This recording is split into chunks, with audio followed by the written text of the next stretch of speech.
मिल जाता, भगवान ना प्राप्त हो।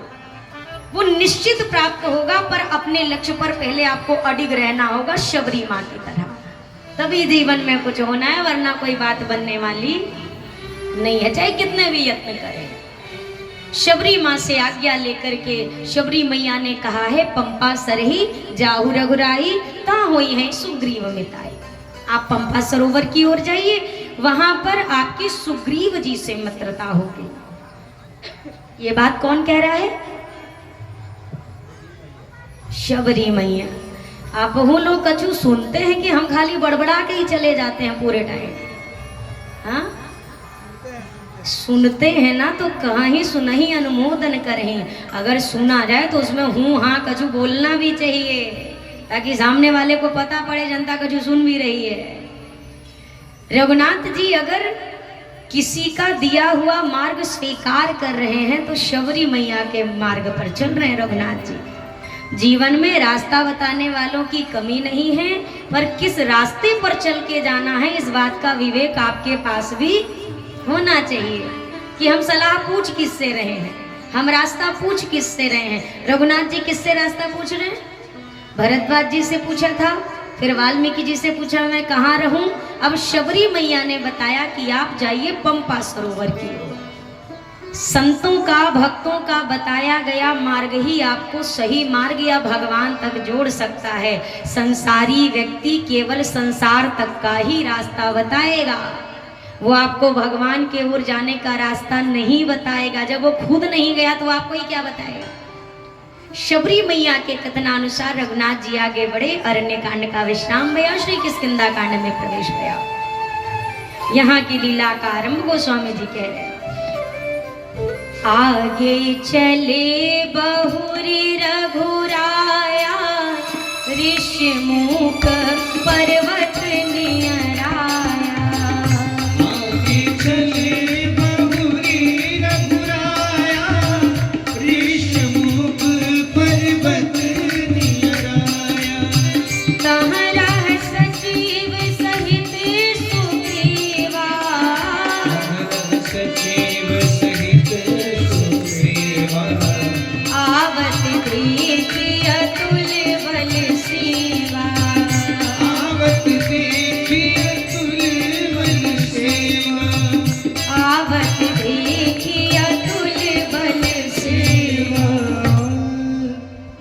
पठे बाली होई मन मेला, भागौ तुरत तजौ यश। ये है ऋष्यमुख पर्वत, जिसके निकट अब रघुनाथ जी जा रहे हैं। यहाँ कौन रहता है? तो यहाँ सुग्रीव जी महाराज अपने निजी मंत्रिमंडल के कुछ सदस्यों के साथ निवास करते हैं। यहाँ क्यों रहते हैं, किष्किंधा में क्यों नहीं रहते? तो कथा बड़ी प्रचलित है कि दोनों भाइयों के बीच आपस में बनती नहीं है। कारण क्या है? तो राज्य। एक राज्य का ऐसा चक्कर पड़ गया कि दोनों भाई जो अति प्रेम के साथ कभी रहा करते थे, आज ऐसी शत्रुता हो गई कि कोई एक दूसरे को देखना नहीं चाहता है। मैंने बार बार आपसे एक बात कही है कि कोई भी संबंध मतभेद तक तो चल सकता है, पर मन भेद के बाद चलने वाला नहीं है। लोग कहते हैं भैया हमारे घर में ना, जैसे दो भाई एक साथ रहते हैं, बीच में एक दीवार खड़ी कर दी, बोलते हैं बंटवारा हो गया। किससे बंटवारा हो? तो दीवार खड़ी हो गई ना। पर आप कभी भी हो तो अपने जीवन में जरा झांक करके देखो कि मेरे आंगन में पहले दीवार खड़ी हुई कि मेरे मन में पहले दीवार खड़ी हुई। दीवार की नींव पहले कहाँ रखी गई, मेरे मन के भीतर कि मेरे आंगन के भीतर? और आपको तब समझ में आएगा पहली ईंट तो मन के भीतर रखी गई थी, और उस पहली ईंट ने पूरे दीवार को खड़ा कर दिया मेरे आंगन में। संपत्ति का बंटवारा कोई बुरी बात नहीं है। आज के समय में सबकी अपनी निजी जिंदगी है, कोई यहाँ रह रहा, कोई वहाँ रह रहा, सबकी अपनी निजी जिंदगी है, अपना निजी जीवन है। इसमें मेरा कोई हस्तक्षेप नहीं, और मैं ये भी नहीं कहती कि संपत्ति का बंटवारा हो जाना कोई बुरी बात है। घर में एक साथ कुत्ते बिल्ली की तरह झगड़ के रहने से अच्छा है दूर रहो पर प्रेम से रहो। आज के समय में चलो अगर दादा बाबा ने कह दिया, कहीं घर में पिता जीवित हैं, बहुत मजबूरी से कहा नहीं हमारे जीते जी बंटवारा नहीं होगा, अब दो भाई रहेंगे तो ऐसे, लेकिन एक बिलैया दूसरा कुत्ता जो एक दूसरे को दे के खाएं, ऐसे संबंध नहीं चलते मेरे भैया। उससे बढ़िया प्रेम पूर्वक अपने अपने हक के साथ अलग हो जाओ, पर जब मिलो तो मुस्कुरा के मिलो। संबंध नहीं बनना चाहिए संपत्ति के चक्कर में। ना दादा ले गए थे, ना बाबा ले गए थे, ना बाबूजी ले गए हैं, ना हम लेके जाएंगे। इस बात को सदैव स्मरण में रखिए। जिसके लिए ये एक एक बित्ते की लड़ाई है, वो हमारा बेटवा भी ले जाने वाला नहीं है। एक तो हम कर्जे में मरे, ऊपर से उसके सर पे भी क्यों ऐसा कर्जा लाद के जाना है। तो इस चीज से अपने आप को बचाइए। यहाँ पर झगड़े का कारण समझिए, दोनों भैया बड़े प्रेम में हैं। मायावी नाम के राक्षस ने ललकारा तो बाली दौड़ पड़े पीछे पीछे। सुग्रीव ने कहा नहीं नहीं भैया मत जाओ। लड़ते लड़ते गुफा में पहुंच गए निकट। मायावी गुफा के भीतर चला गया। बाली ने कहा मैं भी जा रहा हूं, आज इसका वध करके आऊंगा। सुग्रीव ने कहा नहीं नहीं आप मत जाइए, लौट चलिए। बाली ने कहा नहीं तुम यहीं पर 15 दिन मेरा इंतजार करना, लौट के आया तो ठीक, नहीं तो मुझे मरा समझ लेना। 15 दिन क्या, महीनों बीत गए। एक दिन गुफा के बाहर खून की धारा बहती दिखाई दी। बाली को झट से लग गया कि लगता है, सुग्रीव को झट से लग गया कि बाली की मृत्यु हो गई। उसने सोचा जब बाली की मृत्यु हो गई, ये इतना खतरनाक राक्षस है, तो मैं ही क्या हूं उसके सामने। एक बड़ा सा शिला लेकर, बड़ी सी शिला लेकर गुफा के द्वार को बंद कर दिया और वहां से सुग्रीव वापस आ गए।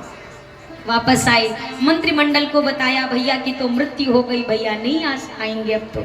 मायावी ने मार दिया उनको। मंत्रिमंडल के लोगों ने कहा अच्छा भैया, तो अब देखो बिना राजा के तो काम नहीं चलने वाला है, राजा तो होना चाहिए। तो अब जब भाई नहीं हैं, अंगद छोटे हैं, तो अभी आप ही इस राज्य को स्वीकार करो, आप यहाँ के राजा बन जाओ। सुग्रीव जी महाराज को राजा बना दिया। कुछ दिन बाद बाली लौट करके आ गए। सिंहासन पर सुग्रीव को देखा तो क्रोध में भड़क उठे। तुमने जानकर मेरी मृत्यु के लिए शिला का वो गुफे का द्वार बंद किया, और जान करके यहाँ राज्य हथियाने के चक्कर में मुझे वहां मरने के लिए छोड़ आए थे। सुग्रीव कहते रहे मैंने ऐसा नहीं किया, मुझे लगा आपकी मृत्यु हो गई, और बाली कुछ नहीं समझे। अब दोनों भाई की लड़ाई उसी समय की है। सुग्रीव को मार कर निकाल दिया किष्किंधा से आए ऋष्यमुख पर्वत पर, क्योंकि ये वो स्थान है जहां श्राप के कारण बाली नहीं आ सकते हैं। सुग्रीव को लगा ये सुरक्षित जगह है। आज लेकिन जब उसी पर्वत श्रृंखला से देखा नीचे कोई 2 योद्धा स्वरूप में आ रहे, हनुमान जी से कहते हैं सुग्रीव जी, हनुमान जी बाली खुद नहीं आ सकता तो मुझे मारने के लिए लोगों को भेज दिया, पर अब मैं यहाँ रुकूंगा नहीं, मैं झट से ये जगह छोड़कर भाग जाऊंगा। इसमें जो सुग्रीव जी अभी लीला कर रहे हैं ना, सुग्रीव जी की लीला देखने में ऐसा लगता है सुग्रीव जी को भागने में सबसे आसानी लगती है। कोई मुसीबत है भाग ले। हनुमान जी का कहाँ तक भागेंगे? अगर वास्तव में बाली ने मारने के लिए भेजा तो कितना भागेंगे, कब तक भागेंगे? हनुमान जी ने कहा मैं जाता हूँ, पता करके आता हूँ ये दोनों कौन हैं, फिर आगे का निर्णय लेंगे, अभी आप यहीं पे रहो। सुग्रीव जी ने कहा हाँ जल्दी जाओ, इतना सा भी खतरा लगे तो इशारा भर कर देना, हम तुरंत भाग जाएंगे वहां से। हनुमान जी ने कहा पहले पहुंच तो जाने दीजिए, फिर भागते रहिएगा। हनुमान जी निकट आए। क्या वेश लेकर आए हैं हनुमान जी? तो विप्र का वेश लेकर हनुमान जी रघुनाथ जी के निकट आए और वहां पहुंचे, रघुनाथ जी को प्रणाम किया। अब तो एक भक्त और भगवान के बीच की वार्ता सुनिए। को तुम श्यामल गौर शरीरा, को तुम श्यामल गौर शरीरा, क्षत्रिय रूप बिरहु बन वीरा, क्षत्रिय रूप बिरहु बन वीरा, कठिन भूमि कोमल पद गामी, कठिन भूमि कोमल पद गामी,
ऐसा बताते हैं, जब प्रभु बाल्यकाल में थे, यानी गुरुकुल जाने से पहले तक हनुमान जी के साथ थे रघुनाथ जी। हनुमान जी अयोध्या में रहे, कुछ लीलाएं ऐसी आती हैं, पर गुरुकुल जाने से पहले हनुमान जी को राघव जी ने विदा कर दिया था। और उसके बाद आज भेंट हो रही है हनुमान जी की। हनुमान जी विप्र वेश में आए हैं। भक्त कितने भी वेश बदल ले भैया, पर भक्त के भीतर का भाव नहीं छिपता है। जैसे संसारी व्यक्ति के भीतर का भाव नहीं छिपता ना, वैसे भक्त के भीतर का भी भाव छिपने वाला नहीं है। जो भीतर होता है वही बाहर निकल के आता है। हम काफी पहले एक दृष्टांत हम सुनाया करते थे कि एक बार दो मित्र थे। एक मित्र अपनी ससुराल जा रहा था, अचानक से उसका दूसरा मित्र पहुंच गया। दूसरे मित्र ने कहा, अरे बड़ा सज धज के कहाँ जा रहे हो? बोला, अरे अभी आए, तुम ससुराल जा रहा था अपने, और तुम अभी अभी अचानक से आ गए। बोला, अच्छा ससुराल जा रहे हो? ओहो, हमको पहले पता नहीं था, नहीं तो हम भी भाई उस तैयारी के साथ आते और साथ में चलते। अब देखो हम तो नॉर्मल कपड़ों में चले आए। इस मित्र ने कहा, अरे तुम भी क्या छोटी बात करते हो, मुझ में तुझ में कोई फर्क है क्या? मैं अपने कपड़े देता हूँ, झट से पहन लो, चलो दोनों चलते हैं ससुराल। अब उसने जब जोर दिया तो इसने उसकी शर्ट पहन ली। अब दोनों तैयार होके पहुंचे। अब जैसे ससुराल में पहुंचे तो दामाद जी का तो स्वागत भाई 2-3 बार तो हो गए करता है, उसके बाद तो ठाकुर जी जाने, तो पहले का मामला था। तो पहुंचे, अब जैसे हुआ ससुराल के सास ससुर सब लोग आए। अरे वाह, दामाद जी आए, दामाद जी आए, और बेटा सब बढ़िया, अच्छा खासा? हाँ हाँ सब बढ़िया है माँ जी। तब तक सासू माँ ने कहा, ये कौन है तुम्हारे साथ? अरे माँ जी, ये हमारे परम मित्र हैं, परम मित्र। आपको पता है माँ जी, आ ही नहीं रहते, कह रहे मैंने पुराने कपड़े पहने, मैले कपड़े पहने। तो हम ही ने कहा, इतना क्या है, हमारी शर्ट पहन लो। तो ये जो शर्ट पहने ना, ये हमारी वाली है। अब इसको लगे इसकी सासू माँ हमारा नाम पूछ रही थी कि इसके शर्ट का एड्रेस पूछ रही थी कि वो कहाँ से निकला। इसने कोने में ले जाके कहा, तुम ऐसे क्यों बोल रहे हो कि मैंने तुम्हारा शर्ट पहना हुआ? ऐसे मत बोलो, अच्छा नहीं लगता है। सबको क्या लगेगा मेरे पास कपड़े नहीं है। और ये गलती हो गई, गलती। फिर थोड़ी देर बाद कोई आया, मिला, साले साहब आए, और जीजा जी सब बढ़िया? अरे एकदम बढ़िया, एकदम बढ़िया। और बताओ? बोला, और सब बढ़िया। जीजा जी, इनको कभी नहीं देखा, ये कौन? ये हमारे परम मित्र हैं, हमारे साथ आए। आ नहीं रहते वैसे, पर हम जबरदस्ती लेके चले आए। और जो इन्होंने शर्ट पहनी है ना, ये इन्हीं की शर्ट है। ये सोचे कि अरे अब ये बताए हो कि इन्हीं की शर्ट है, इसका मतलब मेरी होती तो बताना थोड़ी ना पड़ता। तो अब मैं जा रहा हूँ, मुझे नहीं रहना तुम्हारे साथ। तुम जानबूझ के मेरी बेइज्जती करने के लिए मुझे यहाँ लेके आए हो। बोला, अच्छा लास्ट अब की गलती नहीं करेंगे, पक्का पक्का, एक बार क्षमा कर दो, गलती से नहीं करेंगे।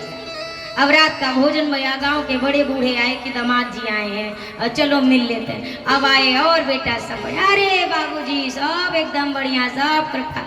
बेटा इनको कभी नहीं देखा, पहली बार आए हैं, कौन है ये? अरे बाबूजी हमारे मित्र हैं, परम मित्र हैं, और हमारे साथ आए हैं, आ नहीं रहते और हम जबरदस्ती लेके आए। देखो बाबूजी सब पूछना, पर हम इनके शर्ट के बारे में कुछ नहीं बोले। जो मन के भीतर होता है वो कभी ना कभी शब्दों से बयां हो जाता है। किसी आप संत से कभी बात करके देखना, किसी संत से, उनकी बातों में आप दुनिया में चाहे जिस संसार की चर्चा करो, उनकी बात आकर उनके भगवान पे खत्म होगी। और आप किसी संसारी व्यक्ति से बात करो, आप बात करोगे अयोध्या की, मथुरा की, काशी की, तीर्थ की, और वो ऐसा आदमी है जो अपने फूफा पे लाके सारी बात खत्म कर देगा।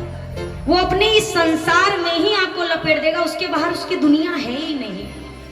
शब्द बता देता है कि आप किसके हैं, आप किसी जीव के हैं या आप किसी भगवान के हैं। आपके शब्द, व्यक्ति के ना शब्दों से पता चलता है। जैसे बात करो, और भैया नई गाड़ी ले ली, तो जो भगवान को, अरे भैया हमने क्या ली, बस भगवान की कृपा से आ गया है। ये एक शब्द व्यक्त करता है कि उसके जीवन में कैसे भी सही, पर 1% ही सही आश्रय की भावना है, भगवान के प्रति भरोसा है। और किसी जो ना मानने वाला हो भगवान को, उससे पूछो, अरे भाई साहब सोच तो रहते लास्ट ईयर की ही दिवाली से, इस बार बजट बन गया तो हमने कहा ले ही लेते हैं। इस बजट को बनाने के पीछे भी किसी बड़े बजट वाले का हाथ होगा ना। उन्होंने कुछ तो ऐसा किया होगा जो व्यक्ति कहे भगवान ने क्या किया, तो सबसे बड़ी बात तुम्हें जीवन दिया है। जो व्यक्ति कहे कि मेरे पास कुछ नहीं है, उसके पास भी वो मनुष्य का चोला है जो पाने के लिए देवता तक तरस रहे हैं। अब आप कहोगे हमने देवता तो तरसते देखे नहीं आज तक। अच्छा ठीक है, 2 आंखें मिली हैं, 2 कान मिले हैं, नाक मिली है, चलते हुए हाथ पांव मिले हैं। इनकी कीमत किसी उस व्यक्ति से पूछो जो एक आंख से ना देख पाए, या किसी की दृष्टि कमजोर हो, जो चलने में असमर्थ हो, जिसके हाथ ना हो, अगर किसी के पांव ना हो, उससे अपने शरीर की कीमत पूछो कि भैया तुम्हारे पास क्या है। 4 पहिया में बैठा हुआ व्यक्ति ट्रैफिक में फंस गया, हॉर्न पे हॉर्न दे रहा है, इतने में निगाह पड़ी आसमान से हवाई जहाज जा रहा है। अब ये व्यक्ति सोचे हाश काश मेरे पास ये एरोप्लेन अपनी एक निजी एक फ्लाइट होती, एक अपना पर्सनल हेलीकॉप्टर होता तो ये ट्रैफिक का झंझट ही नहीं पड़ता। यहाँ बैठा वहाँ उतरा। उस 4 पहिया वाले के बगल एक 2 पहिए वाला खड़ा है, वो सोचता है काश हमारे पास ये 4 पहिया होती तो ये धूप में ना ऐसे परेशान नहीं होना पड़ता। उस 2 पहिया वाले के ठीक बगल एक साइकिल वाला भी खड़ा है। साइकिल वाला बाइक वाले को देखकर सोचता काश हमारे पास भी मोटरसाइकिल होती, ड्रूम ड्रूम करते निकल लेते, पैडल मार मार के तो पाँव दूर है। उस साइकिल वाले के ठीक बगल एक पैदल चलता इंसान है जो सोचता है काश मेरे पास साइकिल होती तो कितना बढ़िया रहता, जो 1-1 घंटे की यात्रा है कम से कम आधे घंटे में हो जाती। उस पैदल वाले के ठीक बगल व्हील चेयर पर बैठा एक बंदा है जो परमात्मा से कहता है काश तूने मुझे 2 पाँव दिए होते, मैं अपने पाँव से चल तो सकता था। जो प्राप्त है भैया वही पर्याप्त है, और जिसको लगे कि ये शरीर कीमती नहीं है, ऐसा करना अपनी एक किडनी डोनेट कर देना ले जाके अस्पताल में, काऊ के काम आ जाएगी। अपनी एक आंखें आपसे जैसे देखो 2 आंखें हैं दाईं और बाईं, अरे है ना कि हम बताएं, है ना? दाईं और बाईं वाली में से ज्यादा प्यार किस वाली आंख से करते हैं? दाहिनी वाली ज्यादा अच्छी लगती है कि बाईं वाली? कौन सी ज्यादा प्यारी है? दोनों है ना। दाया वाला हाथ ज्यादा आपका अच्छा है कि बायां वाला? ज्यादा काम का कौन है? कौन आपको प्यारा लगता है? दाया काम ज्यादा, पैर आपका ज्यादा सही है, प्यारा है आपको कि बायां? दोनों प्यारे हैं ना। और जिसको प्यारे ना हो उनसे कोई कहे भैया 1 लाख ले लो अपना 1 पाँव दे दो, कोई देगा क्या? 10 लाख ले लो अपने दोनों हाथ दे दो, देगा क्या? तब क्या लगेगा नहीं नहीं नहीं नहीं हमारा हम आप पैसे कैसे दे दे। शरीर की कीमत तभी पता चलती है जब हम किसी ऐसे व्यक्ति को देखें जो उस चीज के लिए तरस रहा हो।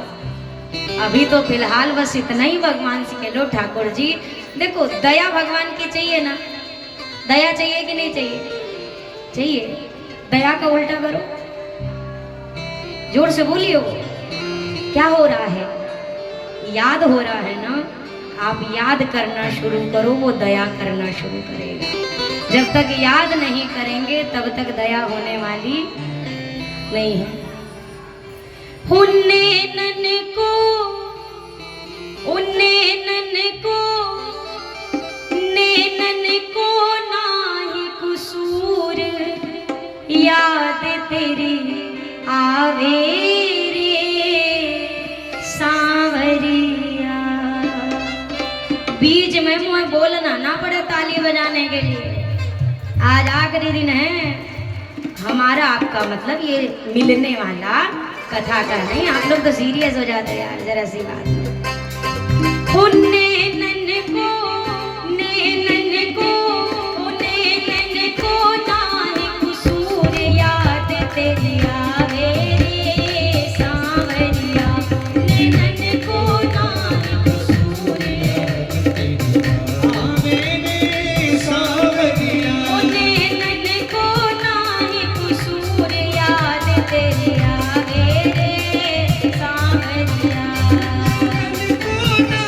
कसूर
मेरा है सांवरिया। ओ तू भी रिश्ता अज रिश्ता, तू भी रिश्ता कर मंजूर, याद तेरी आवे रे सांवरिया। ओ तू भी रिश्ता कर मंजूर, याद तेरी आवे रे सांवरिया। ओ नैनन को नाई कसूर, याद तेरी आवे रे सांवरिया।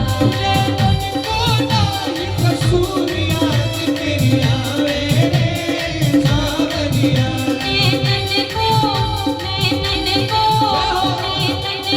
नाई कसूर, याद तेरी आवे रे सांवरिया। नैनन को नाई कसूर, याद तेरी आवे रे सांवरिया। ओ जावे नाई कल दूर, याद तेरी आवे रे सांवरिया। जावे नाई कल दूर, याद तेरी आवे रे सांवरिया। ओ तू भी रिश्ता कर मंजूर, याद तेरी आवे रे सांवरिया।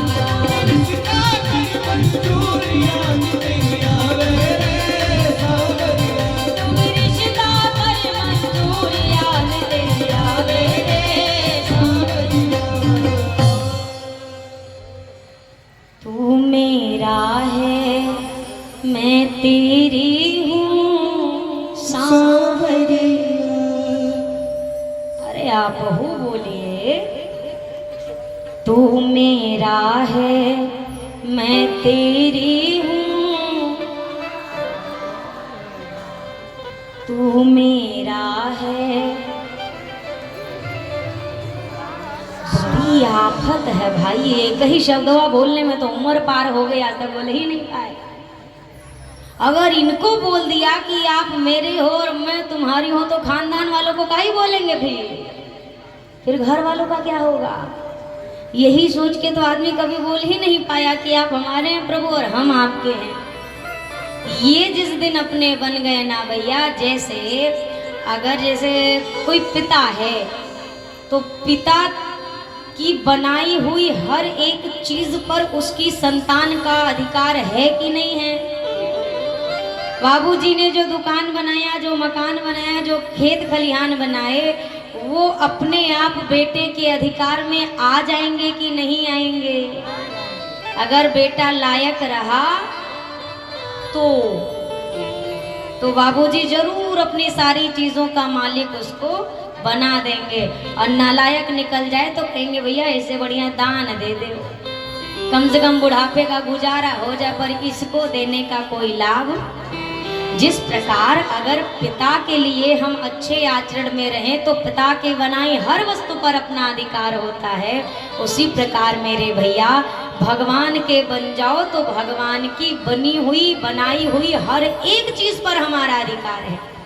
ये परिवार इन्होंने दिया, घर-बार इन्होंने दिया। ऐसा थोड़ी ना है कि जो भगवान से प्रेम करे उसको घर खानदान छोड़ना पड़ता है।